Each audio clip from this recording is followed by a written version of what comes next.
Mga idol, galing ako sa bungan kanina. Oh. Yan, dapat ganyan kayo. Pag galing kayo ng sabungan, pag uwi nyo, bibilan nyo ng pasalubong yung mga asawa nyo para hindi kayo inaaway. Papatuloy na na yung walang kakayahan mga kapatid. Yan lang ang tutulong ko sa kanila na. Bumili ako ng ano. Tutulong ko sa inyo. Yan. Galing ako ng sabungan kanina, bumili ako ng Kukuha ka click eh. O tapos panibagong hulog na naman ako. Hindi, second hand na click. galing ako sa bungan, bumili ako ng Second hand yung lechon manok kasi para hindi magalit.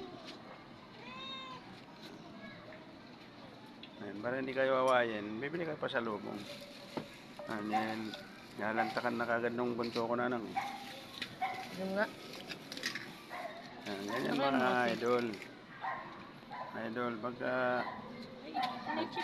nagbibisyo kayo mga idol, bibigyan naman kayo ng pasalubong sa pamilya nyo para hindi kayo naaway.